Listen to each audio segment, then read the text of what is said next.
नमस्कार. न्यूज डंकामध्ये मी नमस्कार. महेश विचारे आपल्या सगळ्यांचं मनपूर्वक स्वागत करतो.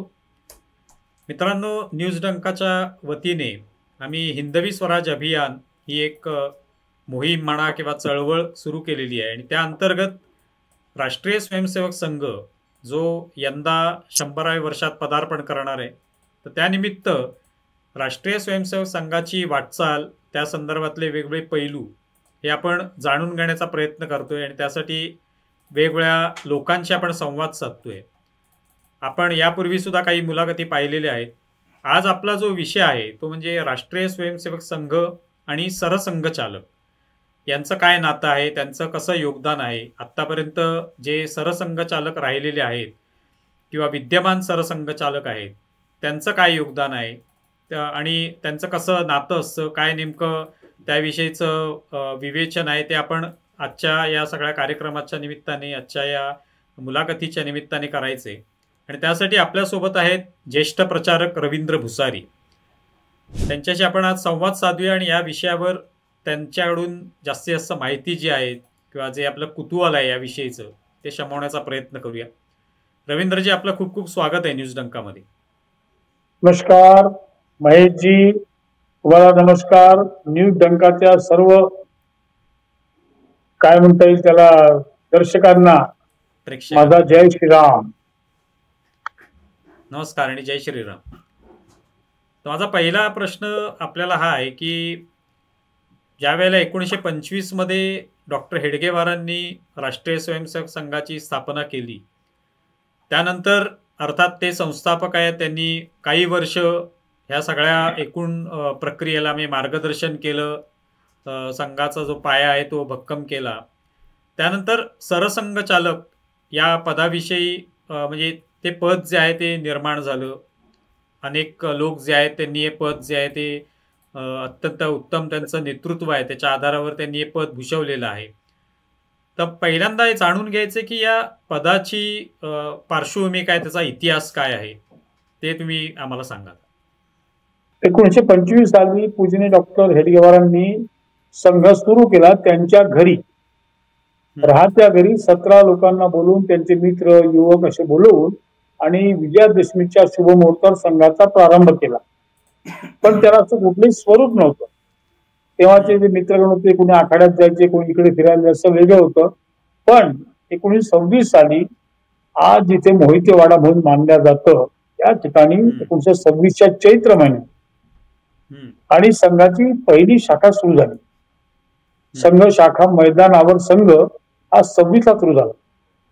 त्यानंतर नागपूरला मग सुरुवातीला महाल भागामध्ये, मग इतवारी भागामध्ये, मग केंद्रीय शाखा म्हणून मग रेशीम भागामध्ये, धनतोली भागामध्ये अशा वेगवेगळ्या शाखा सुरू झाल्या. आणि त्यानंतर नागपुरांनी डॉक्टरांनी मग नागपूरच्या बाहेर सुद्धा संघ शाखा सुरू करण्याचा विचार केला आणि त्याप्रमाणे पहिली शाखा वर्धेला सुरू झाली. वर्धेला तिथले सामाजिक कार्यकर्ते आणि काँग्रेसचे पुढारी असलेले आप्पाजी जोशी यांचा डॉक्टरांचा संबंध होता. डॉक्टरांनी त्यांना तिथलं संघचालक घोषित केलं आणि शाखा सुरू झाली. पुढे चंद्रपूरला गेले. चंद्रपूरला त्यांच्यासोबत शाळेत शिकणारे त्यांचे मित्र नानासाहेब भागवत, आज वर्तमान पूजनीय सरसंघचालकांचे आजोबा, हे डॉक्टरांचे वर्गमित्र होते. तेव्हा तिथे ते प्रॅक्टिस करायचे, वकील होते आणि म्हणून चंद्रपूर शाखा सुरू केली. तिथे त्यांनी नानासाहेब भागवतांची संघचालक घोषणा केली. साधारण ही पद्धती राहिली संघचालकांच्या घोषणेची. डॉक्टर जायचे, तिथल्या प्रमुख माणसाला याला संघचालक घोषित करायचे आणि शाखा सुरू व्हायच्या. 1929ला अशा सगळ्या संघचालकांची बैठक नागपूरला होती आणि संध्याकाळी शाखेवर सगळे जाणार होते. मोहितेवाडा शाखेत सगळे एकत्र आले. त्यापूर्वी आप्पाजी जोशींनी जे अन्य संघचालक होते त्यांची चर्चा केली की आपण सर्व संघचालक आहोत, पण याचा प्रमुख कोण, कोणी पाहिजे ना. आणि डॉक्टर साहेबांचं तसं काही दायित्व नव्हतं, ते प्रमुख होते फक्त. आणि म्हणून आप्पाजी बाकी संघचालकांनी मिळून विचार केला आणि डॉक्टरांना सरसंघचालक म्हणायचं असं निश्चित केलं. आणि मग त्या दिवशी हे सगळे संघचालक असताना डॉक्टर साहेब आले, सगळ्यांना ती दक्ष दिलं गेलं संघाचं आणि स्वतः आप्पाजींनी सरसंघचालक प्रणाम 1 2 3 हे केलं. डॉक्टरांना सरसंघचालक म्हणून त्यांची घोषणा झाली. हा पहिला प्रसंग, ही पार्श्वभूमी सरसंघचालक पदाची. आणि मग त्यानंतर संघाचे सरसंघचालक मग पूज्य डॉक्टर हेडगेवार आहेत, त्यांच्यानंतर डॉक्टर साहेबांनी 40 साली सुद्धा जेव्हा डॉक्टर शेवटी त्यांना त्रास होत होता, ते मृत्यूशय होते, त्यांनी गुरुजींचा हात माधवराव गोविंद हातात घेताना सांगितलं की यापुढे संघाची जबाबदारी तुमच्यावर आहे. गुरुजी गुरुजींनी पत्र लिहून ठेवले होते. गुरुजी बाळासाहेब देवसांचे त्यांनी सरसंघाला नियुक्त केलं. ते 73 झालं. बाळासाहेबांनी 94ला स्वतःचं स्वास्थ्य ठीक नसताना आणि म्हणून त्यांनी सगळ्यांशी चर्चा करून आणि रणजीभाईंचा त्यांना घोषित केलं संघचालक म्हणून, सरसंघचालक म्हणून. रणजीभाईंनी स्वास्थ्य असाच विचार करताना मग सुदर्शनजींना घोषित केलं. सुदर्शनचे स्वास्थ्य चांगलं होतं पण त्यांना विस्मरण वाढत होतं म्हणून त्यांनी मोहनजी भागवतांची घोषणा केली. असेही सरसंघचालक पदाचा इतिहास आहे. त्याची पार्श्वभूमी त्याचा इतिहास. आता जो तुम्ही मला सांगितलात हा थोडक्यात इतिहास, तर ज्या वेळेला डॉक्टर हेडगेवारांना सर्वप्रथम सरसंघचालक म्हणून जाहीर करण्यात आलं, त्यानंतर त्यांची काय भावना होती त्याविषयी काही तपशील सापडतो का? आणि त्यांनी कशा पद्धतीने ते पुढे चालवलं, म्हणजे एक सरसंघचालक म्हणून काय नेमक्या जबाबदाऱ्या असल्या पाहिजेत, त्याचे काय नियम तयार केले का, किंवा याविषयी काही सांगा. जसं त्यांची घोषणा झाली त्यांना माहित नव्हतं, पण या सगळ्या संघचालकांनी निर्णय केला आणि मग डॉक्टर त्यांना म्हणाले, अप्पाजी तुम्ही काय केलं हे? तर अप्पाजींनी म्हटलं की आम्ही सगळ्यांनी चर्चा करून ठरवलं. याच्यावर डॉक्टर काही बोलले नाही. आम्ही सगळ्यांनी चर्चा करून ठरवलं, याच्यावर डॉक्टर काही बोलले नाही. आणि मग डॉक्टर सरसंघचालक ते होतेच, त्या भूमिकेत होतेच, पण अधिकृत घोषणा किंवा त्यांना तो पदनाम म्हणा ते घोषित झालं. संघचालक म्हणजे पहिल्या दिवसापासून त्याची भूमिकाच आहे, तो friend guide and philosopher, guide philosopher friend ही सरसंघचालकांची भूमिका असते संघामध्ये. आणि देवपण डॉक्टरांच्या आचरणाने ती आपोआप साकार झाली. डॉक्टरांचा व्यवहार तसा होता. स्वयंसेवकांचं त्यांचं प्रेमाने वागणं, त्यांचं संधी देणं, त्यांच्या सुखदुःखात सहभागी होणं, त्यांना योग्य ते मार्गदर्शन करणं आणि संघाला पुढे नेणं, अशा सगळ्या गोष्टी डॉक्टरांच्या जीवनातच सुरू झाल्या. त्यांच्यापासूनच त्या होत्या आणि मग त्या पुढे पुढे विकसित होत. त्याला एक फॉर्म म्हणता येईल, फॉर्मेट मध्ये बसवण्यात आलं. पण डे 1 पासून तर सरसंघचालक आजपर्यंत गाईड, फ्रेंड अँड फिलॉसॉफर अशीच सरसंघचालकांची भूमिका संघात राहील. तुम्ही जसं म्हणालात की म्हणजे सरसंघचालक असले आणि अर्थात प्रमुख असले ते, तरी प्रमुखाचं ज्या पद्धतीने वागणं एखाद्या कुठल्या तरी संस्थेमध्ये असतं की जसं तो एक त्या संस्थेचा प्रमुख आहे म्हटल्यानंतर तो म्हणेल तसंच व्हायला पाहिजे.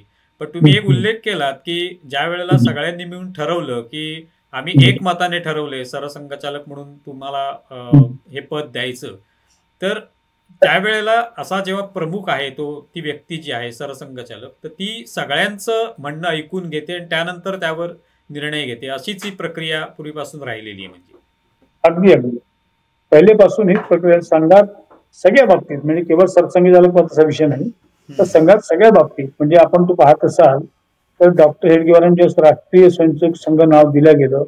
25 स्वयंसेवक होते. त्या प्रत्येका डॉक्टरने विचारलं की नाव काय द्यायचं. 3 नावं पुढे आली. मग त्याच्यावर मतदान झालं आणि मतदान होऊन 25 पैकी 21 लोकांनी राष्ट्रीय स्वयंसेवक संघ म्हटलं.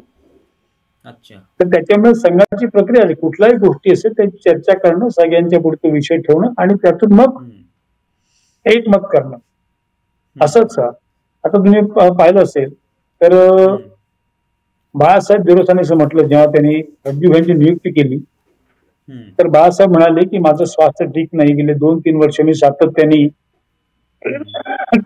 सगळ्यांना सांगतोय. आता मात्र मी वेगवेगळ्या संघचालकांशी, प्रमुख कार्यकर्त्यांनी चर्चा केली. या सगळ्या चर्चेच्या याच्यामध्ये सगळ्यांपुढे रणजीभाईंचं नाव आलं म्हणून मी ते घोषित करतो. वास्तविक नियमाप्रमाणे संघाच्या घटनेत असं लिहिलं आहे की सरसंघचालक नवीन सरसंघचालकांची घोषणा करतील, ते ठरवतील, असं घटनेत आहे.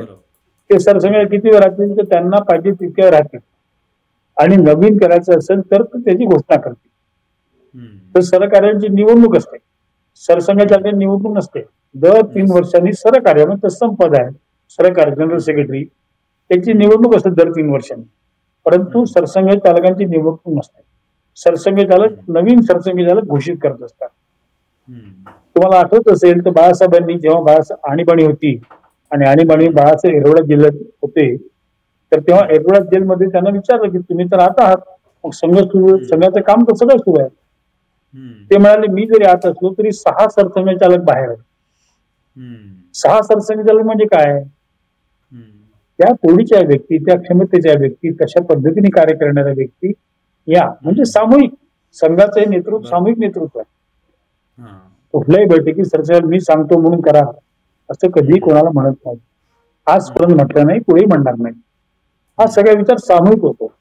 आपण ऐकलं असेल मोहनजी भागवत नाही म्हणतात, तुम्ही ऐकलंच त्यांनी बोलण्यात, कोणी त्यांना विचारलं ते म्हणतात बस सरकार्य सांगतील तर मी करीन, ही कार्यकारिणी सांगेल तर मी करीन.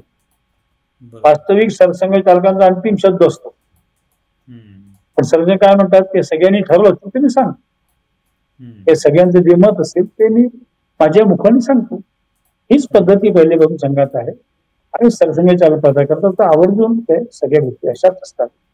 मग सुदर्शनजी असतील, जुबे असतील, बाळासाहेब तुझे गुरुजी सुद्धा म्हणायचे, ते सगळे सांगतात, विचार करतात, त्यातून मी बोलतो.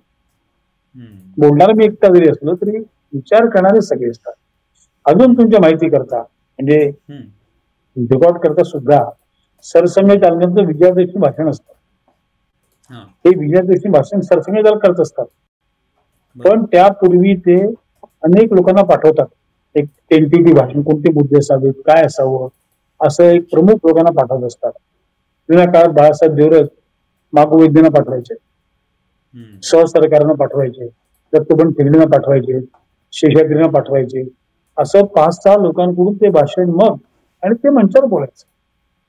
हीच पद्धती आहे की सरसंघाला आपल्या मनाने बोलताच होत नाही, ते सगळ्यांचा विचार आणि त्यांच्या मुखातून ते प्रगट होतं. संघाचा विचार तो त्यांच्या मुखातून होता. सामूहिक नेतृत्व संघात पहिल्यापासून राहिलं. आता डॉक्टर हेडगेवारांचं हे सरसंघचालक झाल्यानंतर पहिलं काही भाषण असेल किंवा पहिल्यांदा त्यांनी जे संबोधित केलं असेल समोर सगळ्या बसलेल्या स्वयंसेवकांना, असा काही तो संदर्भ कुठला आहे का? किंवा त्यावेळेला मी त्याच्यात त्यांच्या अर्थात त्यांच्याकडे नेतृत्व आल्यामुळे त्यांनी वेगळ्या पद्धतीने ते समजावून सांगितलेलं आहे, असा कोणता काही तपशील आहे का उपलब्ध? असा तपशील नाही आहे. त्यांचं प्रत्यक्ष भाषण जे आहे 1931 भाषण उपलब्ध आपल्याजवळ. 1931 विजयादशमीच्या संघाच्या उत्सवात त्यांनी जे भाषण केलं ते आपल्याजवळ उपलब्ध आहे. त्याच्यापूर्वी असं म्हणजे आपल्याजवळ रेकॉर्ड नाही सापडला. तोंडी सांगतात लोक, आधी लोक सांगत होते नंतर सांगतात, ते सगळं आहे. पण असं प्रत्यक्ष आपल्याजवळ लिखित म्हणून जे आपलं अभिलेखागार, संघाचं अभिलेखागार आर्काइव्ह नागपूरला आहे, महाराष्ट्र शासना भाषेत पूर्व लेखागार, हे आपल्याकडे आहेत. याच्यामध्ये रेकॉर्ड आहे. रेकॉर्ड मध्ये आपल्याला 1931चं भाषण डॉक्टरांचं मिळतं विजयादशमीचं. आपल्याजवळ विजयादशमीचं सरसंघ चालकांचं भाषण 1931 पासून तर 2024 पर्यंत उपलब्ध आहे. सगळे भाषण डॉक्टरची स्क्रिप्ट आहे, तेव्हाचं लिखित आहे ते आहे. गुरुजींच्या काळात एखाद्या ऑडिओ आहे, बाळासाहेबांच्या काळात ऑडिओ आहे, रज्जूभाई यांच्या काळात ऑडिओ आहे, सुदर्शनच्या काळात ऑडिओ व्हिडिओ आणि मोहनजीच्या काळात सगळे ऑडिओ व्हिडिओ सगळे उपलब्ध आहे. 1931 पासून तर 24 पर्यंत सर्व विजयादशमी उत्सव भाषण बंदी काळ वगैरेला तर आपल्याला जो उपलब्ध आहे अभिलेखागारात मिळू शकतो. अच्छा. त्यानंतर जेव्हा डॉक्टर हेडगेवारांनंतर जेव्हा गोळवलकर गुरुजींकडे ही जबाबदारी सोपवण्यात आली, ते सुद्धा बराच काळ सरसंघचालक म्हणून त्यांनी काम पाहिलेलं आहे. तर मला हे जाणून घ्यायचं की आता पुढचे जे सगळे सरसंघचालक होते त्यांच्याकडे प्रत्येकाकडे काही काळ ही सगळी जबाबदारी आली, त्या प्रत्येकाचं अर्थात वेगळं वैशिष्ट्य होतं, वेगळा त्यांचा स्वभाव होता, व्यक्तिमत्व वेगळं होतं. तर त्याविषयी थोडंसं जाणून घ्यायचंय. तर पहिले म्हणजे गोळवलकर गुरुजी यांच्याबद्दल तुम्ही सांगा, त्यांच्याकडे जेव्हा जबाबदारी आली किंवा ती त्यांच्याकडे का सोपवण्यात आली याविषयी सांगा. पूजनीय गुरुजी संघात उशीर आले, म्हणजे संघ 25 सुरू झाला, गुरुजी 32 संघात आले आणि ते नागपूरला नाही काशीला आले. काशीला ते BHU मध्ये आणि प्राध्यापक असताना ते संघाच्या संपर्कात आले. तसा गुरुजींचा संघातला काळ कमी होता. ते 32ला काशीला संपर्कात आले, मग 34ला एका वर्गाचं त्यांना प्रमुख केलं गेलं, नंतर ते सारगाछीला गेले, दीक्षा घेतली, मग नंतर संघात आले आणि मग पुढे संघातच राहिले. तसा हा काळ कमी होता. पण डॉक्टरांनी जी पारख केली, डॉक्टर पारखे होते, त्यांनी ह्या अल्प काळामध्ये गुरुजींची पारख केली आणि 1939ला जी एक बैठक झाली संघात, सिंधी म्हणून गाव आहे तिथे, साधारण संघाच्या सर्व गोष्टी ठरल्या. संघात इंग्रजी आज्ञा होत्या, त्या संस्कृत झाल्या, प्रार्थना मराठी हिंदीत होती, ते संस्कृत झाली, पदनामजे कसे काय द्यायचे तसं सगळं. 1939 ची सिंधी बैठक ही संघाची साधारणपणे माइलस्टोन आहे. तिथून संघाचा आराखडा पुढे सगळा निश्चित झाला. त्याच वेळी त्या बैठकीत डॉक्टरांनी आप्पाजींना विचारलं की हे पुढचे सरसंघचालक कसे राहते. आप्पाजींना विचारलं की गुरुजी माधवराव सदाशिवराव गोवलकर हे पुढचे सरसंघचालक कसे राहते. तर आप्पाजी सांगितलं फार चांगलं, तुमचे जे निवड आहे उत्तम. म्हणजे 39ने डॉक्टरांची निवड केली आणि मग त्यांना सरकार्य घोषित केलं. सरकार्याने नेक्स्ट सरसंघचालक साधारण पद नेक्स्ट 39 त्यांनी त्यांना सरकार्य घोषित केलं. आणि शेवटच्या आजारामध्ये ते गुरुजी डॉक्टरांसोबत होते शेवटपर्यंत. आणि शेवटचे जेव्हा लंबर पंक्चर करायची वेळ आली, डॉक्टर स्वतः त्यांना जाणत होते काय होईल आणि त्यांनी त्यापूर्वी डॉक्टरांना वेळ मागितला. डॉक्टर त्यांना म्हणले ठीक आहे करा. त्यांनी त्या वेळामध्ये गुरुजींना बोलवलं. सोबत 2 सहकारी होते, त्यांच्या पुढे यादवराव जोशी, डॉक्टर मोहरील, त्यांच्या पुढे त्यांनी गुरुजींना सांगितलं की गुरुजी आता हा संघ तुम्हाला सांभाळायचा आहे, त्यांचा हात हातात घेऊन. अशी ही निवड डॉक्टरांनी त्यांची केली. विलक्षण बुद्धिमत्ता होती गुरुजींची. स्वतः ते रामकृष्ण मठाचे दीक्षित होते, त्याच्यामुळे जीवन तसं होतं. अशा सगळ्या पार्श्वभूमीवर त्यांनी गुरुजींना 40 साली सरसंघचालक घोषित केलं. नंतर गुरुजींचा काळ फार मोठा होता. 40 ते 73 33 वर्षाचा काळ गुरुजींचा होता. वास्तविक त्यावेळी संघ बाल्यावस्थेत होता, देशभर पसरला होता. ते पंजाब मध्ये सुद्धा डॉक्टर जाऊन आले होते. पंजाब म्हणजे तेव्हाचा आताचा पाकिस्तान. डॉक्टर दौरा कराची सुद्धा दौरा झाला होता. डॉक्टरांनी कराचीला सुद्धा प्रचारक पाठवले होते. तर असं त्या काळामध्ये डॉक्टरांनी गुरुजींनंतर 40 ते 73 हा मोठा काळ गुरुजींचा. संघाच्या 100 वर्षापैकी 33 वर्ष म्हणजे 1/3 काळ गुरुजींचा आहे. तेव्हा गुरुजींचं 34 वर्ष होतं केवळ मात्र, जेव्हा त्यांना सरसंघचालक घोषित केलं केवळ मात्र 34 वर्ष होतं. फार मोठं आव्हान त्यांच्या पुढे होतं. एक तर स्वातंत्र्याचा लढा चालू होता. 42 आंदोलन नुकतंच झालं, त्यात 40ला नियुक्त 42 आंदोलन झालं. 47 स्वातंत्र्य मिळालं. स्वातंत्र्य त्यावेळी फाळणी झाली. त्या फाळणीच्या वेळी संघ तिकडे होता, पंजाब म्हणजे पाकिस्तानमध्ये संघ होता. त्या सगळ्या काळात आपल्याला माहिती असेल तर अगदी स्वातंत्र्याच्या 6-7 ऑगस्टला 47ला गुरुजींचा कराचीला प्रवास झाला होता. कराचीला त्या काळात. आणि मग स्वातंत्र्य मिळालं, गांधीजींची हत्या झाली, तो आरोप संघावर बंदी झाली. असा सगळा काळ गुरुजींना त्यांच्या जवळ कार्यभार आल्यानंतर अतिशय अल्प वेळामध्ये सगळे संकट उभे राहिले. पण गुरुजींनी या सगळ्या संकटावर मात केली. म्हणजे पहिले बंदी संकट वर्णन आपल्याला अर्ध्यात होणार नाही.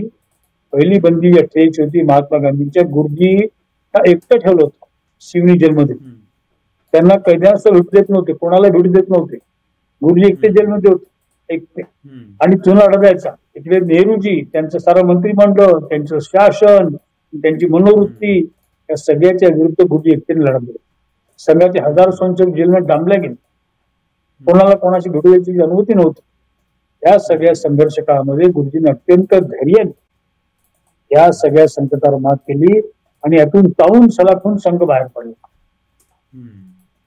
मोठी गोष्ट आहे. गुरुजींच्या नेतृत्वामध्ये फार मोठी गोष्ट आहे. आणि त्यानंतर एक 4-5 वर्ष झाले असे, बंदी तर उठली पण लोक संघाच्याला तयार नव्हते. शासनाचा वरवंटा सगळा फिरत होता, लोक घाबरत होते. पण संघाची वाढ त्या मधल्या काळात नव्हता. मग 56 साली संघाच्या स्वयंसेवकांनी गुरुजींना आग्रह केला, जेव्हा गुरुजी 51 वर्ष झाला, गुरुजींना आग्रह केला की गुरुजी आपल्याला या संकटातून बाहेर पडलं पाहिजे. त्याच्याकरता गुरुजींचा 51वा वाढदिवस देशभर साजरा केला. निमित्त गुरुजींचा वाढदिवस होता. त्यात काही निधी गोळा करायचा, थैली द्यायची, म्हणजे संघाचा आर्थिक व्यवहारही समृद्ध होईल, सशक्त होईल आणि यातून बाहेर पडायचं. ही जी लोकांची मानसिकता आहे संघाविषयीची. आणि म्हणून देशभर फार मोठे कार्यक्रम झाले. गुरुजींच्या 51 वाढदिवस करायचे कार्यक्रम देशभर फार मोठ्या प्रमाणात झाले. आणि त्यातून मग संघाला एक नवीन शेप घेतात, असा तो काळ होता गुरुजींचा. मग गुरुजींच्या काळातच विविध क्षेत्र उत्पन्न झाले. पहिले 48च्या बंदीच्या वेळी संघ इथे संघच होता, पण मग तेव्हा अखिल भारतीय विद्यार्थी स्थापन झाली, तेव्हा भारतीय जनसंघ स्थापन झाला, मग भारतीय मजदूर संघ झाला. असे विविध क्षेत्र गुरुजींच्या काळात उभे झाले. म्हणजे राष्ट्र जीवनाच्या सर्व क्षेत्रात गुरुजींच्या काळात प्रवेश केला गेला असं म्हणतात. भक्कम झाले असं म्हणणार नाही आपण, पण गुरुजींच्या काळात ही सर्व क्षेत्र याचं निर्माण झालं. हे सर्व क्षेत्र, राष्ट्र जीवनाची सर्व क्षेत्र गुरुजींच्या नेतृत्वात उभी झाली असं म्हणता येईल. हे गुरुजींचा काळ. बाळासाहेबांच्या काळामध्ये वेगळी आव्हानं होती. बाळासाहेबांच्या काळामध्ये बाळासाहेबांनी जेव्हा 73ला सरसंघ चालक स्वीकारलं, बाळासाहेब स्वास्थ्य खूप चांगलं नव्हतं. ते म्हटले पहिल्यांदा गुरुजींना, म्हणजे की बाबा माझं स्वास्थ्य खूप चांगलं नाहीये. पण गुरुजींनी घोषणा केली, 73ला घोषणा झाली, 75ला बंदी आहे. म्हणजे 2 वर्षाचे काळ होत नाही तर संघावर बंदी आहे दुसऱ्यांदा. बाळासाहेबांचं काम मोठं आहे. बाळासाहेब सुद्धा 73 ते 94 21 वर्ष बाळासाहेब सरसंघ चालक होते. पण स्वास्थ्य ठीक नसताना सुद्धा बाळासाहेब भ्रमण करतो. ज्या पद्धतीने गुरुजींनी भ्रमण केलं, साधारण सरसंघ चालक वर्षभरात 2दा भारत भ्रमण करतात, एक ती पद्धती पडून गेली. 2 वेळा, म्हणजे एप्रिल पासून तर मार्च पर्यंत असाच कालावधी संघाचा असतो. मार्च मध्ये प्रतिनिधी सभा होते आणि त्यानंतर प्रवास सुरू होतात देशभर. सरसंघ चालक सगळे सरसंघ चालकांचा प्रवास मात्र 2 वेळा पूर्ण भारत भर. पहिल्या प्रवासामध्ये प्रांतशा प्रवास होतो, प्रांताप्रांतात अनेक ठिकाणी जाणं होतं. दुसऱ्या प्रवासात मग संघ शिक्षा वर्गात निमित्ताने जाणं होतं. असा सरसंघ चालकांचा प्रवास. म्हणजे गुरुजींनी त्या 33 वर्षात बंदीचा काळ सोडला तर कमीत कमी 60 वेळा भारत भ्रमण केला. अगदी सुदूर आसाम पासून 60 वेळा. आणि असे ते नाही, म्हणजे गुरुजींचा प्रवास होऊन आपल्याला निश्चित प्रवास आहे. आपल्याजवळ गुरुजींचा 40 पासून 73 पर्यंत गुरुजी कोणत्या दिवशी कोणत्या गावाला होते हे आपल्याला लिहिलंय. कोणता कार्यक्रम गुरुजीचा होता हा लिहिलाय. जर आपलं जर असं ते गिनीज बुक वर जातात की नाही, तर गुरुजीने इतका प्रवास केलेला माणूस आणि देशभर इतक्या गावांना प्रवास केलेला माणूस कोणीच नसेल. 33 वर्ष गुरुजी फिरले, वर्षातनं 2दा भारत भ्रमण, आणि त्यातही प्रत्येक वेळी 10-12 गावं. 10-12 गावं, नवीन गावं. आता सांगा, दरवर्षी एकेका प्रांतात 10-12 गावं. तेव्हा समजा तेव्हा 20 प्रांत असतील तर तेवढे गाव. आणि त्यानंतर दरवर्षी तुम्हाला आसाम सांगितलं की आसाम तिनसुकिया असेल, नवगाव असेल, दिब्रुगड असेल, अशा सगळा प्रवास लिहिला. विलक्षण आहे तो प्रवास. तोच बाळासाहेबांनी पायंडा पाडला. बाळासाहेब वर्षातनं तब्येत स्वास्थ्य ठीक नसताना सुद्धा भ्रमण करायचे, आणि ते सुद्धा 21 वर्ष राहिले. त्यांच्या काळामध्ये ही सर्व विविध क्षेत्र आहेत, त्यांना फार मोठं रूप मिळालं. जी गुरुजींनी विविध क्षेत्राची पायाभरणी केली त्याला बाळासाहेबांनी सिंचन केलं, खात टाकलं, आणि ती सगळी क्षेत्र मोठी मोठी झाली. बाळासाहेबांच्या काळातली विशेषता आहे. आव्हानं कोणते होते मग? तर प्रामुख्याने त्यावेळी बाळासाहेबांनी पहिलं आणीबाणी आली, त्याचं मोठं आव्हान होतं. नंतर फार मोठं धर्मांतरण चालू होतं, ते आव्हान होतं. त्यानंतर राम जन्मभूमीचा विषय आला. असे सगळे विषय बाळासाहेबांनी फार अतिशय उत्तम पद्धतीने हाताळले, आणि त्यांनी नेतृत्व या सगळ्याच्यात कसं करता येतं ते दाखवून दिलं. 21 वर्षाचा काळ. एक उल्लेख जो केलात मी गुरुजींच्या बाबत जे म्हणालात तुम्ही, त्यांच्या काळामध्ये बरीच आव्हानं होती. तर या काळामध्ये सुद्धा प्रामुख्याने त्यांच्याकडे एवढी वर्ष जबाबदारी होती, जवळपास 33 वर्ष ते सरसंघ चालक राहिले. ते या काळामध्ये संघ वाढीचा जो काय वेग होता म्हणा, किंवा याच्याबद्दल किंवा हा जो बदल झाला त्याविषयी काही सांगू शकाल? बाळासाहेबांच्या गुरुजींच्या काळात. तर गुरुजींच्या काळात जे डॉक्टरांनी वृत्त लावलं होतं त्याचा वटवृक्ष गुरुजींच्या काळात झाला. म्हणजे डॉक्टरांच्या काळात सगळ्या प्रांतात शाखा झाल्या, पण गुरुजींच्या काळात सगळ्या त्या तहसीली परत गेल्या. डॉक्टरांच्या काळात शाखा झाल्या तर प्रांतात झाल्या. म्हणजे समजा एक मद्रास प्रांत असेल तर एक 7-8 ठिकाणी झालं, तेव्हाचा पंजाब असेल ते 2-4 ठिकाणी झालं. असं सगळ्या, पण नागपूरला जो 1940ला वर्ग झाला संघ शिक्षा वर्ग, या वर्गामध्ये सर्व प्रांतातले स्वयंसेवक होते. म्हणून डॉक्टर साहेब शेवटच्या भाषणात म्हणाले की मी माझ्या पुढे हिंदू राष्ट्राचं लघुरूप पाहतो आहे, असं असं शेवटच्या भाषणात डॉक्टरांचं आहे. मग पुढच्या गुरुजींच्या काळामध्ये या डॉक्टर नवलर रोप्याला म्हणजे प्रामुख्याने 42 साली गुरुजींनी आव्हान केलं, नाऊ और नेव्हर असं त्याचा शब्दप्रयोग होता गुरुजींचा. आणि त्यांनी तरुणांना आव्हान केलं की संघवाढी करता 2 वर्ष द्या, संघवाढी करता 2 वर्ष द्या. म्हणजे संघाला अनुकूलता होती, पण शाखा लावण्याचा कार्यकर्ता लागतो. शाखा काही अशी लागू शकत नाही, त्याला कार्यकर्ता लागतो. आणि म्हणून गुरुजींनी तरुणांना आव्हान केलं. त्यावेळी मोठ्या प्रमाणात एकट्या नागपूरहून 100 तरुण बाहेर पडले. संघ शाखा लावायला देशात नागपूरच्या बाहेर 100 तरुण 18, 20, 22 वर्षाचे नुकतेच ग्रॅज्युएट झाले किंवा शिकत असणारे, आणि देशभरात संख्या मोठी होती. ते मोठ्या प्रमाणात गुरुजींच्या आव्हानात बाहेर पडले आणि मग देशभरामध्ये संघ मोठा सुरू झाला. ठिकठिकाणी प्रत्येक प्रांतामध्ये. तर गुरुजी शेवट असेपर्यंत सगळ्या तालुकास्थानी संघ पसरला होता. आणि गुरुजींनी संघ जेव्हा हातात घेतला तेव्हा तो प्रांताप्रांतात होता. गुरुजींनी जेव्हा 73 साली गुरुजींचं महानिर्वाण झालं, यावेळी देशातल्या सर्व तालुक्यात राष्ट्रीय स्वयंसेवक संघाच्या शाखा कमी जास्त असतील, पण सगळ्या देशात शाखा होते. हा मोठा बदल. आणि विविध क्षेत्राचं गुरुजींनी हे रोपणच केलं. आणि हे सगळे तुम्हाला सांगितलं आव्हान सगळे असे त्यावेळेस तर फार म्हणजे जीवघेणे आव्हान होते. समाज सुद्धा अनुकूलता नव्हती. या सगळ्या काळात अशा विषम लढाई गुरुजी लढले आणि त्यांनी संघ सुखरूप बाहेर काढलं त्या सगळ्यातून. गुरुजींची फार मोठी विशेषता आहे. तुम्ही विशेषतः सावरकरांचं जे हे म्हणालात, म्हणजे गांधी हत्येचा जो काही आरोप आणि सगळे होतं, त्या काळामध्ये सुद्धा संघाला त्याच्यात गोवण्याचा प्रयत्न झाला. तर त्यावेळेला कशा पद्धतीने, म्हणजे त्याविषयीचं काही माहिती तुम्ही सांगू शकाल का, की तेव्हा ते कसं त्याचा सामना त्यांनी केला? हो हो, अगदी. ज्या दिवशी गांधींची हत्या झाली, गुरुजी मद्रासला होते. गुरुजी कैलापूर ताबडतोब नागपूरला आले आणि गुरुजींनी घोषणा केली की अत्यंत ही घृणित घटना आहे आणि देशावर फार मोठं संकट आहे. आणि 13 दिवस संघाला, त्या दिवशी म्हणजे हेडगेवार वारले तेव्हा 13 दिवस संघ बंद नव्हता. डॉक्टर हेडगेवार वारल्यानंतर संघाला त्यांनी नाही, पण त्याची गुरुजींनी घोषणा केली की 13 दिवस संघ शाखा लागणार नाही. आपण जर पाहतो ना 1-2 दिवस राष्ट्रध्वज वगैरे तसं, तर 13 दिवस संघ शाखा लागणार नाही, ध्वज लागणार नाही अशी घोषणा गुरुजींनी केली. आणि ताबडतोब गृहमंत्री, पंतप्रधान सगळे पत्र वाचवले संघाच्या सगळ्या शाखेवर आणि श्रद्धांजली देण्यात आली. शाखा विसर्जित करण्यात, संघ शाखा विक्री करण्यात आली, असं सगळं केलं. पण त्याच्या आधी आपण जाऊ तर नेहरूंनी कुठेतरी म्हटलं होतं की I will crush the RSS. तो जो त्यांच्या मनातला अंकुर होता तो त्यांनी यावेळी त्या अंकुराला खत पाणी घालून सगळं आणि संघावर सूड उगवण्याचा कार्यक्रम त्यांनी केला. संघावर बंदी आली, गुरुजींना जेलमध्ये टाकलं, संघ स्वयंसेवकांना पकडला गेला. काही संघाचे प्रचारक भूमिगत राहून आणि कार्यकर्ते होते, संघाच्या शाखा बंद होत्या, कारण गुरुजींनी घोषणा केली. संघ विसर्जित केला, गुरुजी संघात बंदी टाकली, गुरुजी संघ विसर्जित केला. ह्या सगळ्या संकट काळामध्ये नुकतीच आपल्या देशात स्वातंत्र्य मिळालं आहे, मुसलमानांचं हे वाढतंय, अशा वेळी आपण गुरुजींनी संघ विसर्जित केला. पंतप्रधान आणि गृहमंत्र्यांना वेगळे पत्र लिहिले. या कुठेही संघावर जितके आरोप झाले या सगळ्यातून संघ निर्दोष सुटला.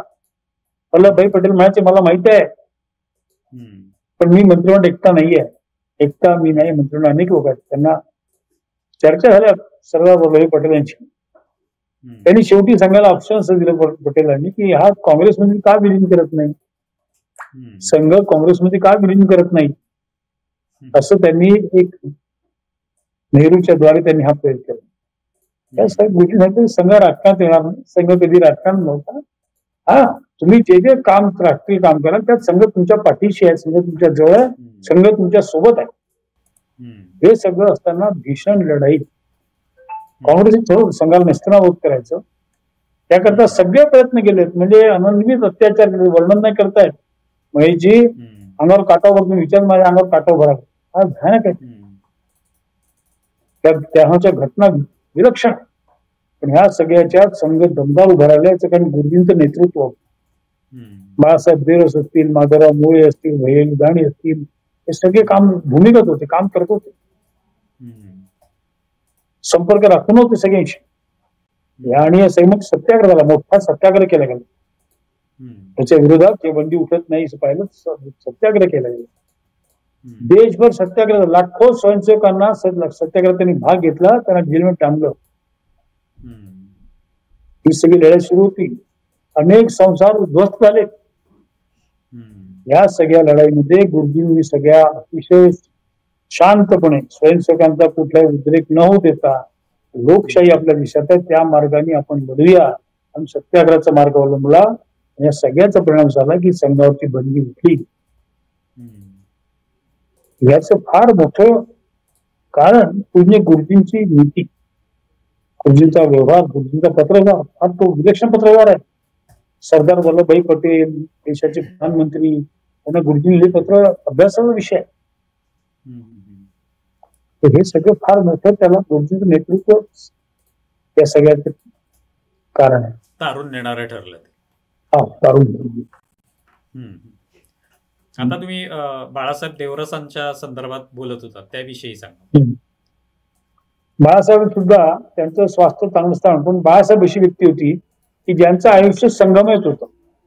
बाळासाहेब वयाच्या 11व्या शाखेत गेले 26 साली. 25 संघ सुरू झाला, 26 साली शाखा सुरू झाली. बाळासाहेब वयाचे 11 वर्ष होते, ते संघात गेले. तर 81 वर्षाचे असताना वारले, तो पण ते पूर्ण वेळ संघात होते. म्हणजे त्यांनी जन्म जो घ्यायचा तो घेतला बाहेर, पण त्यांचं जीवन संगम आहे. 11 वर्षाच्या वयात असताना ते संघ शाखेत आले आणि 81 वर्षाचे असताना वारले. हे संघाच होते. आणि संघाचं सर्व दायित्व अगदी सामान्य शाखेतला गणेश शिक्षक म्हणतात, मुख्य शिक्षक, कार्यवाही संघाची श्रेणी आहे, कार्यवाह, नगर कार्यवाह, नंतर अगदी सर्व कार्यवाह, सरसंघ चालक, म्हणजे सामान्य स्वयंसेवकापासून सरसंघ चालक सर्व पद बाळासाहेब अनुभवले. सगळ्या पदात त्यांनी कार्य केले आणि अतिशय उत्तम.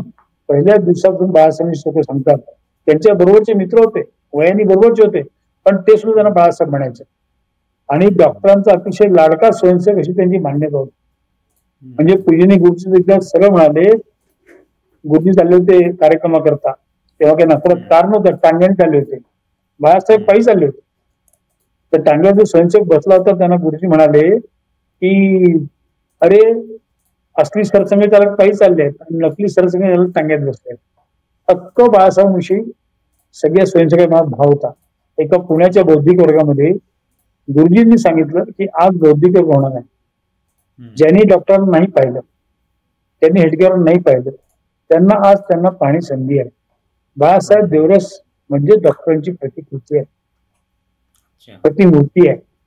आणि बाळासाहेबांचं वागणं, बाळासाहेब बोलून डॉक्टरांसारखंच आहे, हे तुम्हाला आता अनुभवायला येईल. असं परिचय गुरुजींनी बाळासाहेब करून दिला. असं विलक्षण व्यक्तित्व बाळासाहेब होते. आणि प्रत्येक घटनेमध्ये बंदी काळात होतेच, दुसऱ्या बंदी काळात जेलमध्ये होते, पण तिथून सगळं ते सुचारूपण सगळं चालवत होते. तिसऱ्या बंदीत बाळासाहेब होते, पण त्यांना काही जेलमध्ये टाकलं नाही. तिन्ही संघाच्या बंदी बाळासाहेब अनुभवल्या. पहिल्या बंदीत ते भूमिगत होते, दुसऱ्या बंदीमध्ये ते प्रत्यक्ष जेलमध्ये होते, तिसऱ्या बंदीत त्यांना पकडलं नाही. पण या तिन्ही बंदी बाळासाहेब अनुभवले. आणि अनुभवलं नसतं नाही तर त्यात नेतृत्व केलं. पहिल्या बंदीचे सहकार्य होत, वैज आणि सहकार्य होत. पण असं जेव्हा करतात ते सगळे याच्यात बाळासाहेबांची भूमिका प्रमुख होती. संघात सामूहिक नेतृत्व असतं, पण कारण गुरुजी आतमध्ये होते, सहकार्य सहसहकार्य बाहेर होते, तर हे सहसहकार्य होतं, वैज आणि सहकार्य होतं. या सगळ्याच्यात बाळासाहेबांची भूमिका प्रमुख होती. तिन्ही बंदी आणि बाळासाहेबांचं ठोस निर्णय राहायचा. जो काही निर्णय बाळासाहेब करायचे अतिशय ठोस निर्णय आणि तडकाफडकी निर्णय. बाळासाहेबचं असं हे नव्हतं, पटकन निर्णय करणार, कमी बोलायचे, वाचन जास्त. आणि बाळासाहेबांची माणसाची फार तगडी होती. बाळासाहेब माणसाला फार ओळखायचे. त्याचं मनुष्याचं जे स्वभाव आहे तो ओळखण्यात त्यांची कला विलक्षण होती.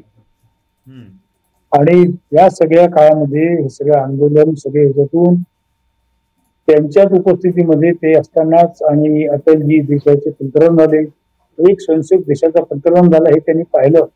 आणि जे त्यांच्या सोबत त्यावेळी सांगतात की त्यांच्या डोळ्यात आसू आनंदाश्रू होतो बाळासाहेब डोळ्यात. हे दृश्य बाळासाहेब पाहिलं. मग यांनी संघाच्या सुरुवातीपासून तर अगदी ह्या दृश्यापर्यंत सगळं अनुभवलं आणि प्रमुख स्थानी राहून अनुभवलं. असं ते बाळासाहेब 21 वर्षाचा काळ बाळासाहेबांचा. बरोबर. आणि सगळ्यात मोठी गोष्ट आहे, हम्म. त्यांनी संघाच्या प्रमुख गोष्टी निर्णय घेतले. त्यांनी सांगितलं की संघामध्ये 2च सरसंघचालकांचे फोटो राहतील, गुरुजी आणि डॉक्टर साहेब. तिसरा फोटो संघात राहणार नाही. हम्म. परमपूजनीय सरसंघचालकाचे व्यक्ती लावायचं नाही. परमपूजनीय सरसंघचालक श्री बाळासाहेब देवरस. डॉक्टर गुरुजींना परमपूज लावायचं. परमपूजनीय श्री गुरुजी, परमपूजनीय श्री बाळासाहेब नाही, परमपूजनीय गुरुजी, परमपूजनीय डॉक्टर साहेब. पण बाकीच्यांना श्री लावायचं. हा निर्णय त्यांचा आहे. आणि तिसरा निर्णय फार महत्वाचा आहे, त्यांच्यातलं सरसंघचालकांचं 10 संस्कार हा सामान्य घाटावर करायचा, रेशीम बागेत नाही करत. डॉक्टर गुरुजींचं निर्णय रेशीम बागेत झालाय. हे निर्णय बाळासाहेब यांच्या स्वतः नाही निर्णय करणं. बरोबर. ही फार मोठी गोष्ट बाळासाहेबांच्या बाबतीत केली आहे. आणि स्वतः त्यांनी नियुक्ती केली. तोपर्यंत बाळासाहेब गुरुजींनी पत्र लिहून ठेवले. बाळासाहेब स्वतः निर्णय केला की रज्जू भैया सरसंघचालक होते. रज्जू भैया विलक्षण बुद्धिमत्तेचे होते. पण जेव्हा ते सरसंघ झाले त्यांचं वय तेव्हा 75च्या घरात होते. त्यांना फार कमी काम मिळालं. 6 वर्षाचं काम मिळालं. 94 ते 2000 एवढंच का त्यांना मिळालं. साधारण त्यांचं वय 72 वर्षाचे असतील आणि 78-80 पर्यंत असे 6 वर्ष त्यांना काळ मिळाला. कमी काळ मिळाला, वयाने कमी, पण रज्जू भैयांचा अनुभव खूप जाणता होता. ते विलक्षण बुद्धिमत्ता होती. तेव्हाच्या काळचे ते ॲटॉमिक फिजिक्सचे MSc होते, प्राध्यापक राहिले होते. उत्तर प्रदेशसारख्या भागात त्यांनी काम केलं होतं आणि त्यांचा अनुभव खूप चांगला होता. त्या अनुभवाचा खूप फायदा संघाला मिळाला. अनेक लोकांशी त्यांचे संपर्क होते. संघ बाह्य सुद्धा त्यांचे चांगले संपर्क होते. त्याचाही फायदा मिळाला त्यांना, संघाला मिळाला. पण त्यांना कार्यकाळ कमी मिळाला. त्यांनी सुद्धा ठरवलं की नाही, आता माझं स्वास्थ्य इतकं मी त्रास करू शकत नाही, आणि म्हणून त्यांनी सरसंघचालक आणि सुदर्शनची नेमणूक केली 2000 साली. आता तुम्ही हा जो काळ सांगितलात, म्हणजे बाळासाहेब देवरसांचा जो 21 वर्षांचा काळ होता आणि नंतर रज्जूभाईंचा, त्या काळामध्ये नेमकं संघाची, म्हणजे आता तुम्ही म्हणाल त्या पद्धतीने गुरुजींच्या काळामध्ये प्रांतामध्ये हे सगळं झालं होतं. डॉक्टरांच्याच काळामध्ये प्रांतामध्ये संघ शाखा ज्या त्या विखुरल्या होत्या, पण नंतर तालुक्यापर्यंत झाल्या. पण नंतर ह्या 2 सरसंघचालकांच्या काळामध्ये काय नेमकी वाढ? बाळासाहेबांच्या काळात विषयाला मंडळ, म्हणजे तालुक्यापासून लहान 10 स्थानं, म्हणजे 10 गावचं एक मंडळ सर्कल. ते जिल्हा परिषदचं एक सर्कल असतं ना, राजकीय दृष्ट्या जिल्हा परिषद सर्कल, सरकारी सर्कल जिल्हा परिषद 10 गावांचा, 10-15 गावांचा. असं बाळासाहेब वेळेस संघाला जेव्हा 60 वर्ष झाले 85 मध्ये, तर बाळासाहेबांची घोषणा केल्या गेली की आता याच्या पुढे सर्व मंडळात संघ जाईल. सर्व मंडळात हा असं झालं. आणि यात अजून बाळासाहेब काय झालं की विष्णू विभागात संघाचं काम देशाबाहेर गेलं. बाळासाहेबांच्या काळामध्ये संघाचं काम हे देशाबाहेर सुद्धा सुरू झालं. हिंदू स्वयंसेवक संघ, कुठे भारतीय स्वयंसेवक संघ, अशा नावाने सुरू झाला. जवळपास 40 देशांमध्ये संघाचं वेगवेगळ्या पद्धतीने काम सुरू झालं. रज्जू भैया हे पहिले सरसंघचालक जे विदेशात गेले. डॉक्टरजी गुरुजी बाळासाहेब हे विदेशात नाही गेले, कारण संघ नव्हता ना. म्हणजे गुरुजी बाळासाहेब ते संघ तिथे जायचं, त्यामुळे विदेशात नाही गेले. रज्जू भैया पहिले सरसंघचालक विदेशात गेले, कारण संघाच्या शाखा होत्या अमेरिका, इंग्लंड, असं रज्जू भैया जाऊन आले या देशांमध्ये. तर तिथे संघाच्या शाखा सुरू झाल्या. संघाचं राष्ट्रीय स्वयंसेवक संघाचं नाव नाही, तर हिंदू स्वयंसेवक संघ, भारतीय स्वयंसेवक संघ, या सगळ्या काळामध्ये आणि संघाचं काम सुरू झालं. त्याकरता रज्जू भैयांचं ही विशेष आहे की विविध देशांमध्ये सुद्धा संघ पोहोचला.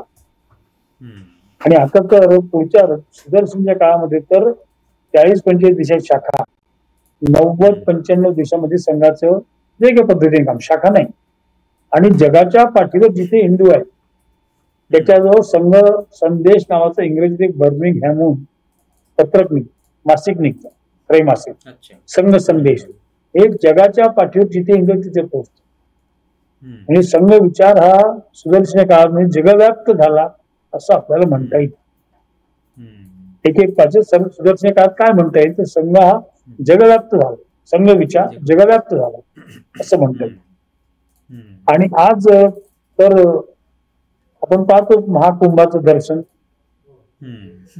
पूजनीय सरसंघचालक मोहनजी भागवत नाही म्हणतात, ते आवाहन करतात प्रत्येक शेवटी सज्जन शक्तीला की आमच्या सोबत या, आमच्या सोबत चाला, पायाला पाय मिळवा, खांद्याला खांदा लावा, असं आव्हान ते करतात.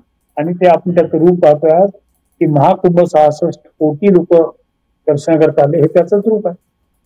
बरोबर. सुदर्शन यांचा काळ किती वर्षांचा होता? सुदर्शन 9 वर्षात होता. 9 वर्ष, 2000 ते 2009. पण सुदर्शन सुद्धा संघामध्ये विविध जबाबदाऱ्या घेतलेले अनुभवी. संघाचं अखिल भारतीय शारीरिक ठरवण्यात त्यांचं मोठं योगदान आहे. संघाचं अखिल भारतीय बौद्धिक रचना करण्यात त्यांचं मोठं योगदान आहे. सहसार कार्यावरती म्हणजे विविध क्षेत्राचा सांभाळ करण्यात त्यांचं मोठं योगदान आहे. असं त्यांचं प्रांत प्रचारक, संघाचा ऍक्च्युअल जो प्रांत प्रचारक असतो तो प्रमुख असतो त्या प्रांताचा. प्रांताच्या ऍक्टिव्हिटीजर त्या असं आहे की अखिल भारतीय स्तरावर पॉलिसी मॅटर ठरतं. क्षेत्र स्तरावर ते असतं की ते त्याचं समन्वय असतं. पण एक्झिक्युशन जे असते ते प्रांत स्तरावर असतं. तर सुदर्शनजी अनेक वर्ष मध्य भारत प्रांत प्रचारक होते, अखिल भारतीय शारीरिक प्रमुख होते, अखिल भारतीय बौद्धिक प्रमुख होते, नंतर सहसहकार्य होते. एक सहकार्य असतात आणि 3, 4, 5 सहसहकार्य असतात. त्यात ते राहिले अनेक वर्ष. त्यामुळे त्यांचा फार मोठा अखिल भारतीय अनुभव होता आणि त्या अनुभवाचा फायदा संघाला मोठ्या प्रमाणात मिळाला. 2000 ते 2009 या काळामध्ये सुदर्शन होते. आणि सुदर्शनच्या भाषणात आपण ऐकलं असेल, ते नेहमी सांगायचे की 2011 पासून या देशाला एक वेगळं स्वरूप प्राप्त होणार आहे. हिंदुत्वाचा एक नवीन हुंकार आणि इथे प्रगट होणार आहे, असं ते आवडून सांगायचे. आणि ते पुढे आपल्याला पाहत खरं ठरत आहे. त्यांची हे होती दूरदृष्टी जातो, तो परिणाम दिसतो. आणि संघाच्या सगळ्या शारीरिक बौद्धिक या सगळ्या आयामामध्ये सुदर्शनजी एकदम तज्ञ होते, सगळ्या आयामाचे. मग त्यानंतर आता अर्थात मोहनराव भागवतांकडे ही सूत्र आलेली आहेत आणि ते सुद्धा त्याच पद्धतीने नेतृत्व करत आहेत. त्यांच्याविषयी काय सांगाल? 2009 पासून मोहनजी सर संघचालक झाले. आज आपण 2025 बघतो, म्हणजे 16 वर्ष झाले. आता हा 16 वर्षाचा काळ, हा जो काळ आहे 9 पासून तर पुढचा हा एक हिंदुत्वाचा मोठ्या प्रमाणात घुसळणच आहे, जगभर आहे. म्हणजे आपल्या या हिंदुत्वाच्या विचाराला आज देशात तर मान्यता मिळत आहे, पण जगभर ती मान्यता मिळत आहे. आणि या सगळ्या याच्यामध्ये प्रवास करणं, कार्यकर्त्यांना दिशादर्शन करणं आणि ह्या सगळ्या डोलारा सांभाळणं हे सगळ्यात मोठं काम आहे. इतका आता संघ एक, संघाचे स्वयंसेवक एक, पण विविध क्षेत्र आहेत आणि विविध क्षेत्रात मोठी आहेत. मजदूर क्षेत्रामध्ये सगळ्यात मोठे क्षेत्र भारतीय मजदूर संघ आहे. विद्यार्थी क्षेत्रामध्ये सगळ्यात मोठे विद्यार्थी परिषद आहे. 17 कोटी भाजपचे सदस्य आहेत. विश्व हिंदू परिषदेचे 5 कोटी हितचिंतक आहेत. विज्ञान भारती नावाचं संघटन उभं झालंय. अशा सगळ्या संघटनांचं एकत्र समन्वय करून चालवणं, या सगळ्यांना एका दिशेने चालवणं, हे सगळं अतिशय कठीण काम, सोपं नाहीये. नेतृत्व करतो त्याला सगळ्या, हे कठीण काम मोहनजी करतात. आहे तसा संघ टिकवणं आणि त्याला पुढे नेणं, त्यांचं एक आत्मीयता, आपलेपणा, जो डॉक्टर हेडगेवारांच्या पासून म्हणजे डॉक्टर जेव्हा आणि गेले तर काही सवंगड्यांना तेव्हा आणि शेषाद्रीजी आले नागपूरला, त्यानंतर ते सहकार्य झाले होते. त्यांनी विचारलं की मी डॉक्टरना पाहिलं नाहीये, पण डॉक्टर म्हणजे काय. तसे त्यांच्या बरोबर त्यांच्यासोबत किंवा त्यांच्या राहणाऱ्या स्वयंसेवकांनी त्या नागपूरला गोळा केलं. 25-30 स्वयंसेवक होते. त्यांनी काय वर्णन डॉक्टरांचं केलं की डॉक्टर म्हणजे मूर्तिमंत प्रेम, डॉक्टर म्हणजे आत्मीयता, डॉक्टर म्हणजे आपलेपणा. तोच धागा आज मोहनजी भागवतांकडे आहे. मोहनजी म्हणजे आत्मीयता, मोहनजी म्हणजे आपलेपणा, मोहनजी म्हणजे प्रेम, असंच नेतृत्व आहे. त्यामुळे डॉक्टरांच्या पासून संघ जसा चालू आहे तसा तो आज सुद्धा त्याच पद्धतीने चालू आहे आणि सातत्याने वाढत आहे. त्याची वेगवेगळ्या पद्धतीने वाढ होत आहे. दिशा तीच आहे आणि हे सगळे त्या दिशेने नेणं. सांगा. तुम्ही आता इतकी वर्ष एक ज्येष्ठ प्रचारक म्हणून पण काम करताय, इतकं सगळं जवळून पाहत आलेलं आहात. तुम्हाला ह्या सगळ्या सरसंघचालकांविषयी स्वतःच तुमचं म्हणजे त्यांची वैशिष्ट्य म्हणा किंवा एक ओळीत असं काय सांगता येऊ शकतं? एक त्याने एका ओळीत खरं तर मावणारं नाहीये ते. एका चांगली गोष्ट अशी आहे की मी ज्या घरात भुसारी, माझे आजोबा तालुका संघचालक, ब्रह्मोबी आमचं गाव. माझं भाग्य असं की 6 सरसंघ चालक आमच्या घरी येऊन गेले. डॉक्टर हेडगेवार सुद्धा आमचे आजोबा भाऊकर राहायचे आमच्या घरी येऊन गेले. पूजने गुरुजी राहिलेत आमच्या घरी, बाळासाहेब राहिले आहेत, रज्जूभाई येऊन गेले आहेत, सुदर्शन येऊन गेले आहेत, मोहन येऊन गेले आहेत. म्हणजे असं भाग्यवान कुटुंब आमचं आहे. असे अनेक असतील, असं मी म्हणत नाही आमचंच आहे म्हणून, पण असं आमचं भाग्यवान कुटुंब आहे. म्हणजे तुमची मुलाखत घेतोय त्या अर्थाने फक्त विषय नव्हे तर तुम्ही त्याच्याशी जोडलेलेच आहात. मला तर खूप छान वाटलं. पहिल्यांदा विचारलं बिपिनजींना मुलाखत काय घेणार आहे, ते म्हणले नाही ते काही बाकी घेणार नाही, चिंता करू नका. पण माझं भाग्य आहे आमच्या घरी अगदी आमच्या खेड्यावर आमचं लहान गाव आहे गडचिरोली जिल्ह्यात, तिथे सुद्धा रद्दी होऊन गेले. मोहनजी अनेक आलेच. भागवत परिवार आणि भुसारी परिवार एका जिल्ह्यातले, चंद्रपूर जिल्ह्यातले आहेत. मोहनजीचे आजोबा जिल्हा संघचालक होते, माझे आजोबा तालुका संघचालक होते. असा आमचा पिढ्यानपिढ्या संबंध आहे. पण भाग्य असं की 6 सरसंघचालक आमच्या घरी गेले. एक दुसरं 5 सरसंघचालक मी पाहिलं, पण गुरुजींच्या काळात मी छोटा होता. पण नंतर माझं मुख्यालय नागपूर राहिलं. त्यामुळे पूजनीय बाळासाहेब देवरस, पूजनीय रज्जू भैया, पूजनीय सुदर्शनजी, पूजनीय मोहनजी यांना अतिशय जवळून मला पाहायचा आणि माझं एक भाग्य समजतो. आणि एक गोष्ट आहे, कोणी कोणासारखं नाही. सगळ्यांची आपल्याला वैशिष्ट्य, सगळ्यांची आपल्याला विशेषता प्रत्येकाची. त्याचं बाळासाहेब फार कमी बोलायचे, पण जे बोलायचे मोजकच बोलायचे. ते बाळासाहेब विशेषता होते. रज्जू भैया अतिशय साधे, म्हणजे त्यांची राहणी साधी, कपडे साधे, आणि कोणालाही बोलताना ते आपशे बोलत नव्हते. लहान पोरांशी बोलताना सुद्धा भाई साहब आप कैसे हो, कैसे है, आप क्या कर रहे हो, क्या खेल रहे हो, असं मोठेपण होतं.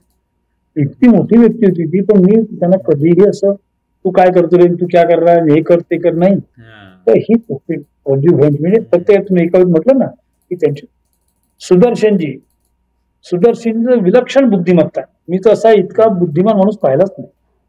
फोटो मेमरी म्हणतात ना, आमच्या कार्यालयात लायब्ररी आहे. त्या लायब्ररीत तेव्हा सुदर्शनने 20,000 पुस्तकं होते. ती सगळी पुस्तकांनी वाचली होती, ती सगळी पुस्तकं माहिती होती. एखाद्या वेळेस त्यांना जर 3ऱ्या मजल्यावरती लायब्ररी होती, त्यांना वर जाणं समजा नाही जमलं कामानिमित्त, तर ते आपले सायकल बोलवायचे, त्याला म्हणजे वर जा, 15 क्रमांच्या कपाटामध्ये खालून 2ऱ्या खाण्यात हे पुस्तक क्रमांक 3 वर ठेवलं, ते घेऊन ये, आपल्याला रेफरन्स पाहिजे. हा बापरे, काय विद्वत आहे ना, खरोखरच काय विलक्षणच आहे. म्हणजे मी तर पाहिलंच नाही इतका विद्वान माणूस. तुम्ही ऑफ द रेकॉर्ड म्हणा, कसंही म्हणा. आमच्या इथे बाळशास्त्री हरदास होते, फार मोठे व्याख्याते होते, सगळ्यांचे संसक होते, विद्वान. बाळशास्त्री हरदास म्हणून विद्वान, त्यांचे पुण्याला व्याख्यानाला व्हायचे. तर ते त्यांच्या पत्नी विणाते बाळशास्त्री लवकर वाढले, पण त्यांच्याकडे सुदर्शनजी जेव्हा प्राणप्रचार होते त्यांच्याशी चर्चा करायला जात होते आणि त्यांच्या चर्चा पाहत होते. तर त्यांच्या पत्नी वीणाताई त्या 4 वर्षापूर्वी वारल्या. तर त्यांची चर्चा ज्या व्हायच्या त्या राहायच्या ऐकायला वीणाताई. तर त्या म्हणायच्या सुदर्शनजींना की तुमच्या नंतर त्या चर्चा तेव्हाची गोष्ट होती, बाळशास्त्री वारलेत, पण जेव्हा सरसंघचालक झाले सुदर्शनजी, त्यांना नमस्कार गेले वीणाताईंनी. वीणाताईंना नमस्कार, वहिनी नमस्कार करायला आलं म्हणलं. तर त्या काय म्हणलं त्यांना की तुमच्यासारखा विद्वान नाही जगात, तुम्ही कोणालाही हरवू शकत नाही, तुम्हाला कोणी हरवू शकत नाही. आणि त्या म्हणल्या तुम्ही संघात आहे म्हणून, नाही तर जगात सर्वात विद्वान म्हणून त्या रेकॉर्ड झाला असता. हे त्या वीणाताईंनी त्यांना इतके विलक्षण सुदर्शनजी म्हणजे विद्वान. आणि मोहनजी तर म्हणजे काय सगळे गुण त्यांचं. उत्तम घोषवादक आहेत, उत्तम बौद्धिक वर्ग असतो, उत्तम गीत म्हणतात, लहान पोरांशी खेळ, सगळ्या बाबतीत म्हणजे सर्व गुण असा कुठलाही नाही त्यांच्याकडे. लहान पोराशी बोलतील त्याच विद्वत्तेने मोठ्या माणसाची बोलतील. एखाद्या आध्यात्मिक स्तरावरची भाषा त्या स्तरावर बाल लोकांना कथा सांगतील, बाल संशोधकांना. आणि प्रेम म्हणजे डॉक्टरांपासून त्या सगळ्यांना तो धागा कायम आहे प्रेमाचा. यांच्याजवळ बाकी याला थारच नाही. असे तो धागा जो प्रेमाचा आहे, सगळ्याचा आधार आहे, तोही आज त्याच प्रमाणाने त्याच ह्याने चालू आहे.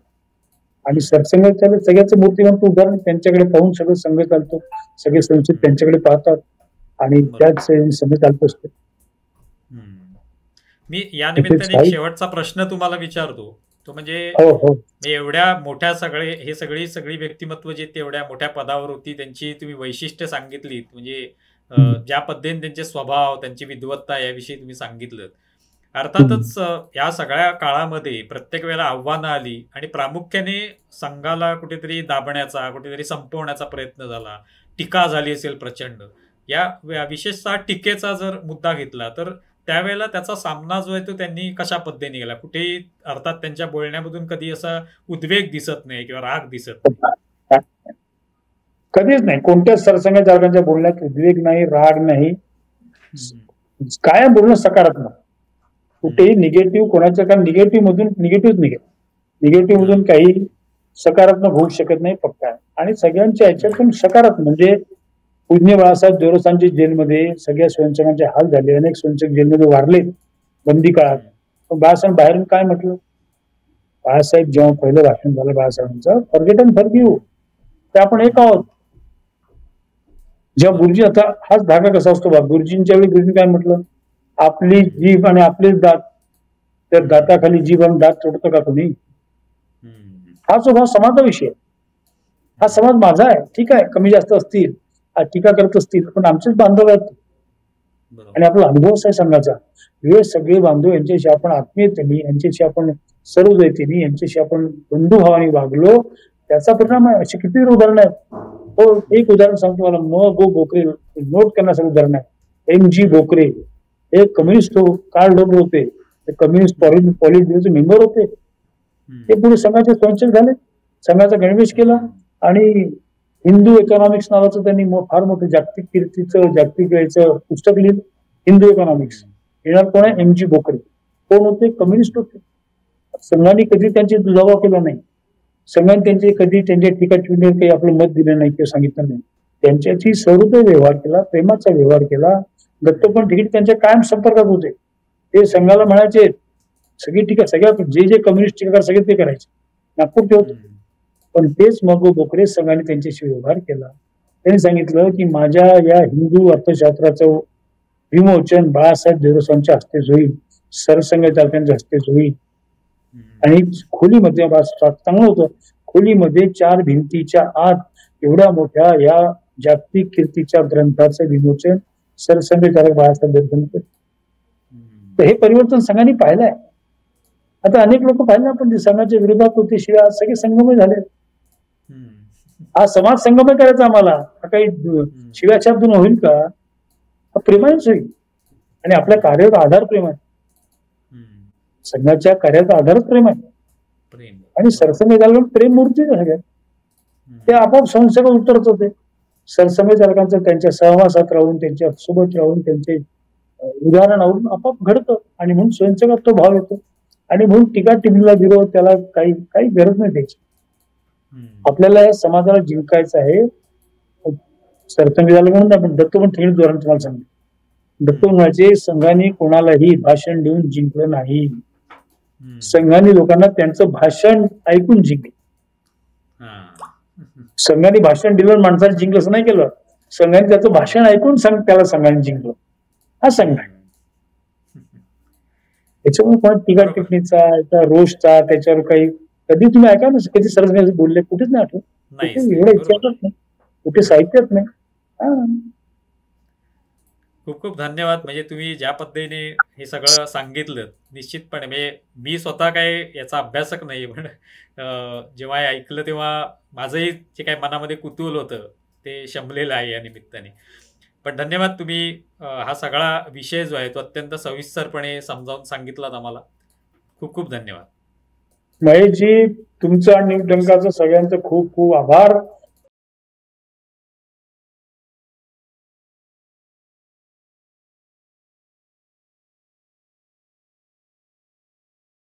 आमचा व्हिडिओ जास्तीत जास्त लाईक करा, शेअर करा आणि आमचे YouTube चॅनल सबस्क्राईब करा. धन्यवाद.